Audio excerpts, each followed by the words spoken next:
if you don't know me, I'm Max Knutson. What an awesome event this is for my best friend Josh Lavelle.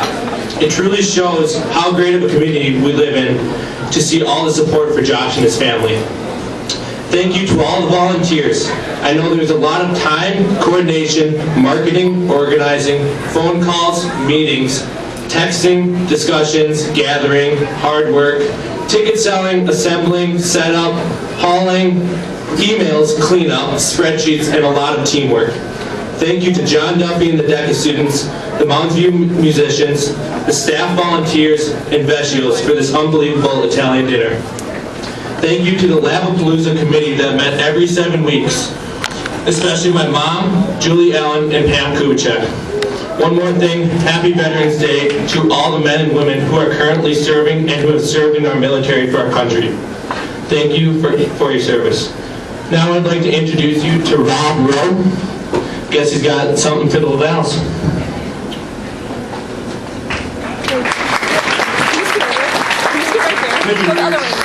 Thank you everybody that put this together. It's pretty amazing. I don't know Josh. I don't know his parents. I quite frankly still have not had the pleasure to meet him, but I will tonight. But this is incredible, the number of people we've got here. For those of you who don't know me, I'm an attorney in the area. I'm a husband. I have 3 kids. I coach 3 basketball teams, and that pretty much consumes my life. And that's how I got word of this, is that as a coach of those teams, we got an email that there was a local athlete who, needed some help. His family needed some help. Well, one of the hats that I wear is I'm president of the board of directors of a Minnesota charity called Spare Key. And Spare Key's been around for 15 years. This is our 15th anniversary, and we have been able to help 1,500 families in Minnesota. And what we do is we help families who have sick kids. And basically, to help them, how do we help them? There's lots of charities, lots of things out there, but we pay mortgages. And so when I found out about this, we got it together really quickly, because I found out about a week ago. And we've had a record year this year of families that needed help. But the Lavelle family was able to get their application in a week ago, and we got it approved just on Friday. So as of January, we will be able to make a mortgage payment for the Lavelle family. So there we go.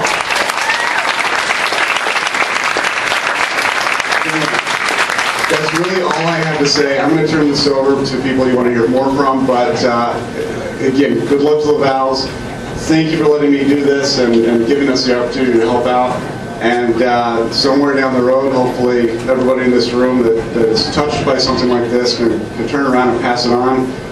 Spare Key is one of those charities that I strongly believe in. We help a lot of people. We help people here in Minnesota and people who need it. Thank you. Thanks, Max.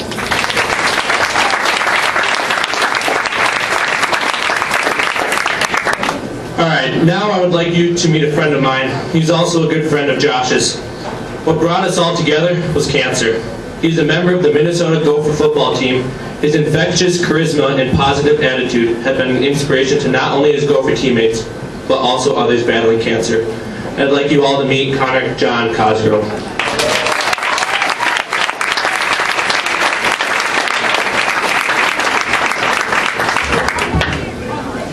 Hello. I'm not going to pay your mortgage, but I do love you. I just want to say thank you for having me here today. My name is Connor John Cosgrove, as Max put it, and I play football for the University of Minnesota football team. And yesterday, as many of you might know, we got our 6th win of the season. So we'll be going bowling for Christmas, which is exciting. So, like any normal 21-year-old college student would, I celebrated last night. I got home, got out of the shower, brewed myself a cup of tea, sat down with a nice book. Before I knew it, one thing led to another. Things got crazy, and I fell asleep at like 10:30 p.m. And that is just kind of a glimpse into the life of a 21-year-old who is going to school and also battling leukemia. All jokes aside, I'm here to talk about one of the most amazing people I've had the pleasure of meeting, which is Josh Lavelle. About 2 months ago, I had just gotten done with my chemo treatment one day, and somebody told me that there was a young athlete in the area who had just been diagnosed and was going through something similar. And of course, I was like, oh, I'd love to meet him. So a couple weeks after that, I get done with chemo, I go over to Panera Bread, my favorite post-chemo joint. You'll find me there once a month. And I had the pleasure of meeting not only Josh, but Max and Beth Knutson as well. And right away, I was just in awe of this kid who I knew nothing about at the time.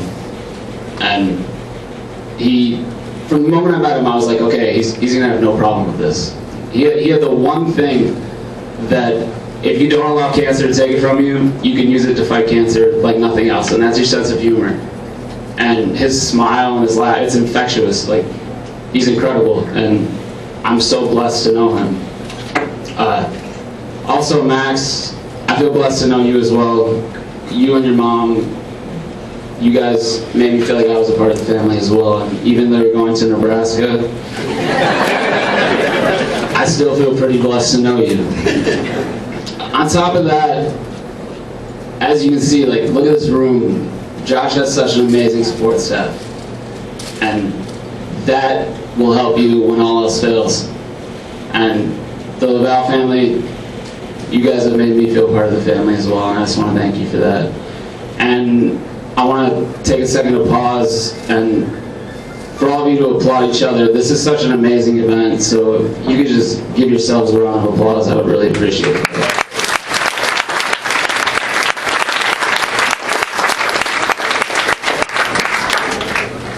On a more personal note, I want to thank Vecchio's. As a struggling college student, a free meal never hurts. Thank you. Now, I could sit here all night and tell you things I know about Josh in the past 2 months that I've met him, but honestly, you've all known him a lot longer than I have.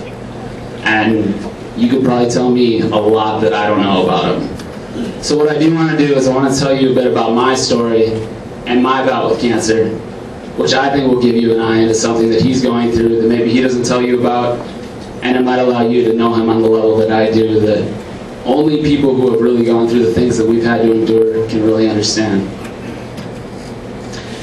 Like Josh, I love sports, and for me, my fix is football, his is hockey, and my journey kind of began with football. About 2 years ago, I came to the University of Minnesota to play football, and it was a dream come true. On top of that, my dad was one of my coaches, and everything seemed perfect. I got to campus, I'm like, wow, like, I'm doing it. The thing I grew up saying I always wanted to do, I was finally doing. And things just seemed so perfect. And little did I know that things weren't. As camp went on back in 2010, just slowly, a lot of little things in my life seemed to be going wrong, and most of them related to health. It was a bruise that wouldn't go away, a low-grade fever. I remember I was having like lots of night sweats, and for me, it was just so out of the norm. And I went to our doctors, and I just told them something wasn't right, and they kind of looked at me like I was crazy, because when they looked me over, everything seemed fine. And so I felt crazy. And just in case, for peace of mind, we decided that we should get some blood work done. And if nothing else, I could go through school every day not worrying that something was wrong that I was missing. So the second Monday of classes, I wake up early, late as usual, got to my doctor's appointment late, got my blood work done, went to class late. Everything was late. And I got home and I was so exhausted from what the day had brought thus far, and I was laying down to go and take a nap, and I pulled out my phone and I was going to set an alarm, and I looked at my phone and I had 20, 30, I don't know the number exactly, but there was a bunch of missed calls and text messages from people who all knew that I was going in to have blood work done, and they all were very calmly saying, hey buddy, we gotta get you to the hospital, something's not right in your blood work. And I really wish I wouldn't have gone, because it hasn't always been fun since then, but I got there and they ushered me past everybody because I couldn't stay in the waiting room because my immune system was gone and I had no way to fight off any infections. And so I'm sitting in a hospital bed and there's doctors running left and right. Everyone's making a big deal out of something that I thought was nothing. And I'm sitting here joking around, laughing, everyone's all serious, and I didn't like the vibe at all. And so I get ushered upstairs and they're bringing me down a wing and I look around and everyone around's bald, like, and still me being naive, I guess, I didn't even think, okay, like, something's wrong, Connor, like, something bad's going on here. So I'm sitting in a hospital bed and they come in and they're like, all right, we looked at your blood work from all the drawings we've done and it doesn't look like anything is cancerous or anything like that, so we just want to get that out of your mind. But we are going to do a bone marrow biopsy just to make sure, just to make certain that, you know, we're not missing anything. And I'd find out later that they were just kind of trying to calm me down. They knew that I either had a severely life-threatening virus or it was cancer, and it turned out to be leukemia. And I remember that moment that doctor comes in, it's like, my best friend's in the room and the best friend has to leave the room. That's a bad moment. Whenever the best friend has to leave the room, it's bad. Never leave the room. And so they kick my best friend out and they go, hey, Connor, no one likes to get this news. This is never easy, but you have leukemia. And I just did the bite the lip, look up to the left, don't let anyone see you flinch, because my whole life I played football, I played sports, you're never supposed to let the opponent see you flinch, and that's what cancer is, it's an opponent, you can't let it see you flinch. And like Josh, as I know he's experiencing, the first thing that came to my mind wasn't, oh, like, am I gonna live? It was, am I gonna play football again? All I thought about was football, like, that's all my life was. And I think he can relate because I look at him right now and he's going through some really hard stuff. And I don't think everyone notices because he looks so great. Like, so.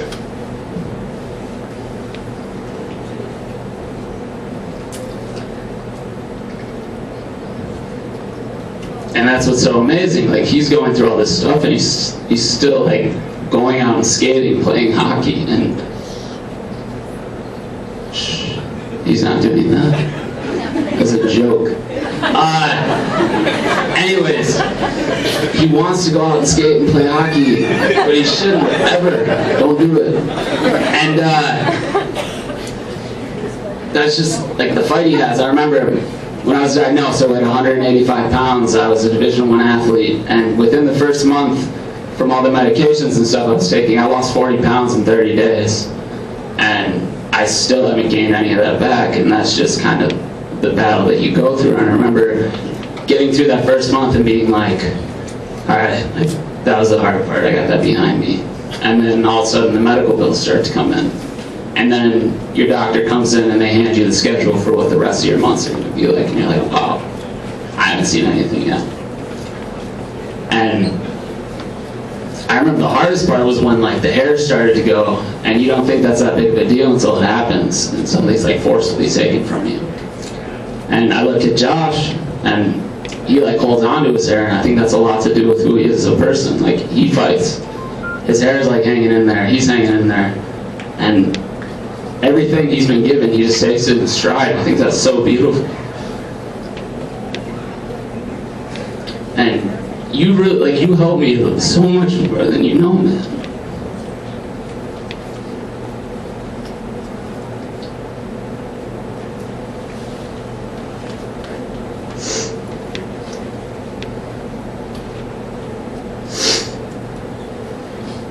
All right. Take a moment. Oh.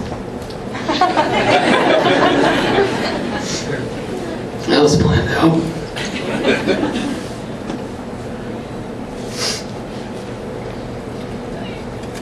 So I think about like all the kids who are going to school right now, and maybe you're going through high school, or you're a parent going to work, and it's so easy to complain, it is.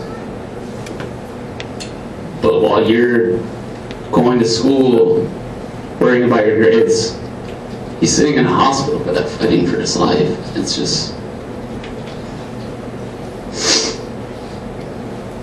I can't overstate just how amazing that is. And I just hope that everyone in here realizes how in an instant it just, everything can be gone. I'm never going to play football again. And it kind of kills me that I didn't take advantage of the moments I had when I could. And so I just hope that, like, everyone can learn a lesson from that.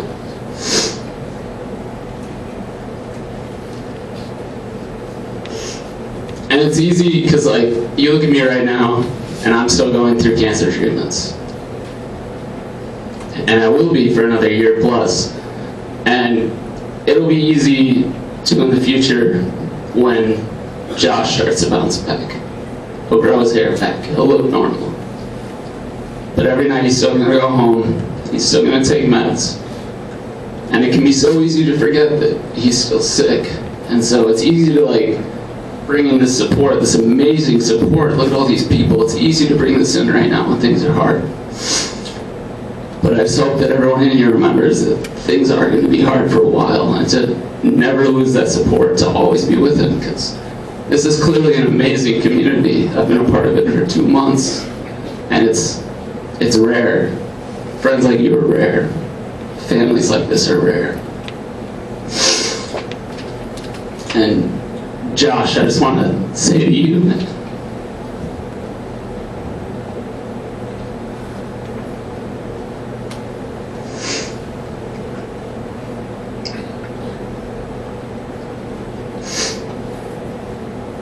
I can promise you that right now it's hard, but one day, like, all of this is going to make sense. I wouldn't change a thing in my life. And I can't promise you that you're going to say that, but I'm so certain that so much good is going to come out of this. Things like this don't just happen. And you just have to promise, like, every time you go in there, keep your sense of humor, keep your laughter. Those things will save you in even the darkest times, I promise you that. I love you so much, man. And I have a Bible verse that, if I can find my phone, that I just want to leave you guys with. Get a drink while I pull it.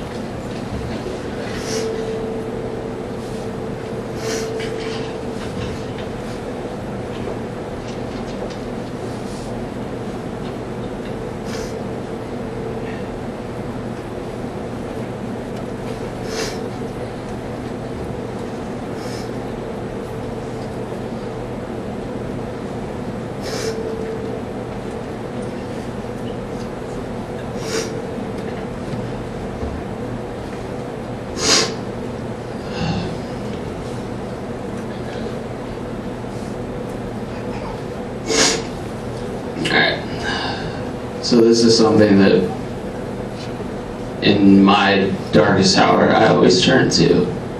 And it's from 2 Corinthians chapter 4, verses 8 through 10.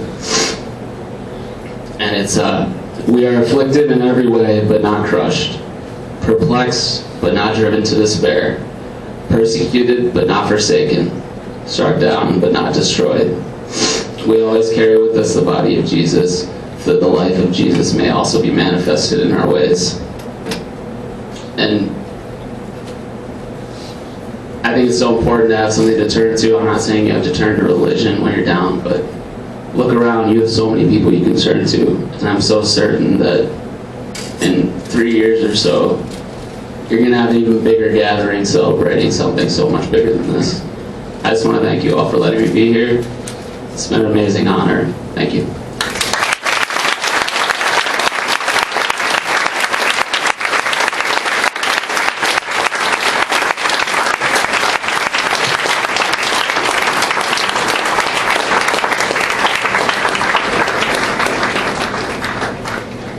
Marty, come on up. Oh, Marty. Yeah.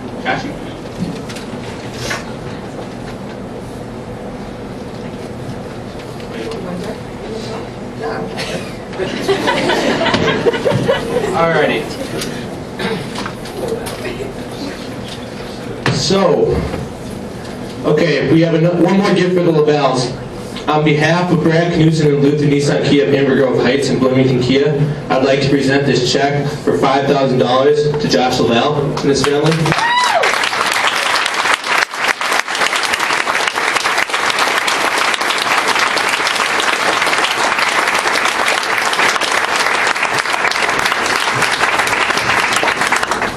Thank you very much, Brad.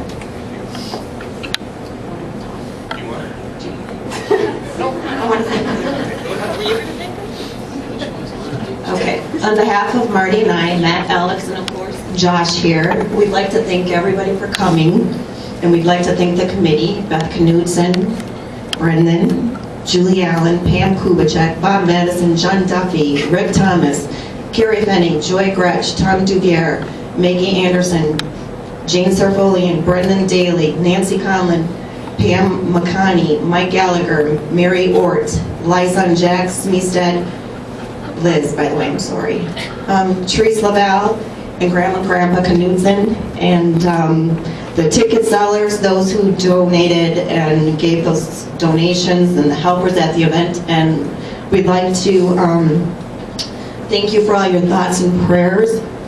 We have been truly blessed with all the support. Josh and our family have never believed this amount of people would come today. I had no idea it was going to be this size, and we're overwhelmed. And we thank you from the bottom of our heart, and keep the prayers coming. Thank you.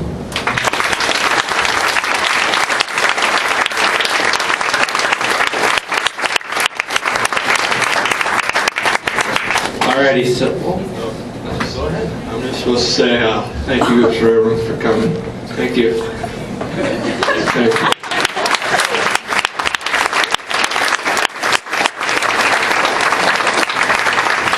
alright, so that wraps everything up. Be sure to check out the silent auction gifts and get your bids in. The first closing will be at 5:30. Thanks.